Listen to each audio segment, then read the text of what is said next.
क्या कृष्ण महाभारत के युद्ध को रोक सकते थे? अगर हाँ तो उन्होंने उसे क्यों नहीं रोका? आज की कहानी काल्पनिक है और आपके दिल की गहराइयों तक छू देने वाली है। इस कहानी में राधा जी ने भी कृष्ण से यही सवाल किया। कहानी के अंत में हम उत्तर जानने की कोशिश करेंगे। तो कथा अनुसार एक बार जब स्वर्ग पहुंचने के बाद कृष्ण और राधा एक दूसरे के सामने आए। कृष्ण थोड़े विचलित हुए पर राधा मुस्कुराई। कृष्ण जी के कुछ कहने से पहले ही राधा बोल उठी, कैसे हो द्वारिकाधीश?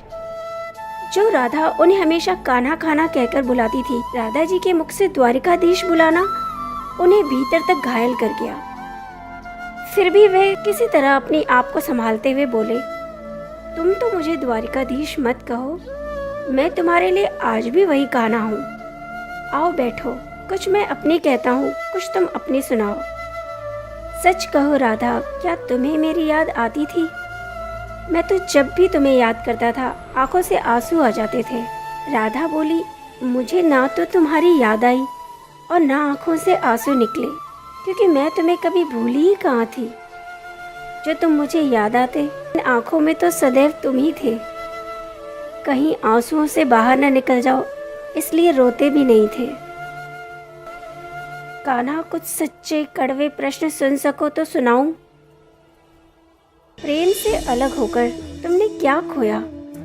कभी सोचा है इस तरक्की में तुम कितने पिछड़ गए? यमुना के मीठे पानी से जिंदगी की शुरुआत की और समुद्र के खारे पानी तक पहुंच गए। एक उंगली पर चलने वाले सुदर्शन चक्र पर भरोसा कर लिया और 10 उंगलियों पर चलने वाली बांसुरी को भूल गए। कान्हा, जब तुम प्रेम से जुड़े थे तो जो उंगली गोवर्धन पर्वत उठाकर लोगों को विनाश से बचाती थी, प्रेम से अलग होने पर वही उंगली सुदर्शन चक्र उठाकर विनाश के काम आने लगी। कान्हा और द्वारिकाधीश में क्या अंतर है बताऊं तुम्हें? कान्हा होते तो तुम सुदामा के घर जाते, सुदामा तुम्हारे घर नहीं आता। युद्ध में और प्रेम में यही तो फर्क होता है। युद्ध में आप मिटाकर जीतते हैं और प्रेम में आप मिटकर जीतते हैं। कान्हा, प्रेम में डूबा हुआ इंसान दुखी तो रह सकता है पर किसी को दुखी नहीं कर सकता है।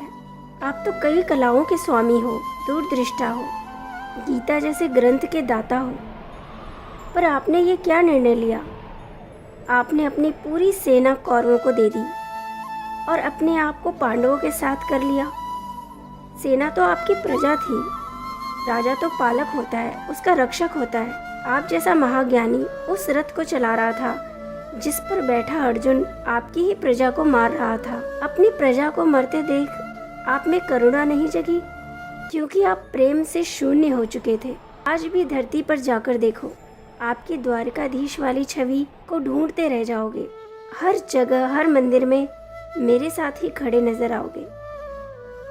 मैं जानती हूँ कान्हा, लोग गीता के ज्ञान की बात करते हैं, उसके महत्व की बात करते हैं, पर लोग युद्ध वाले द्वारिकाधीश को नहीं, प्रेम वाले कान्हा पर भरोसा करते हैं।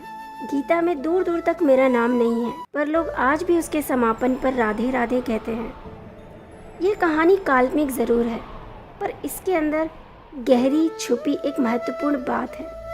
श्री कृष्ण के पास कभी किसी प्रश्न का उत्तर ना हो, ऐसा तो हो ही नहीं सकता, परंतु राधा द्वारा लगाए गए प्रश्न चिन्हों पर कृष्ण जी मौन रहे। यही तो प्रेम में समर्पण का भाव है।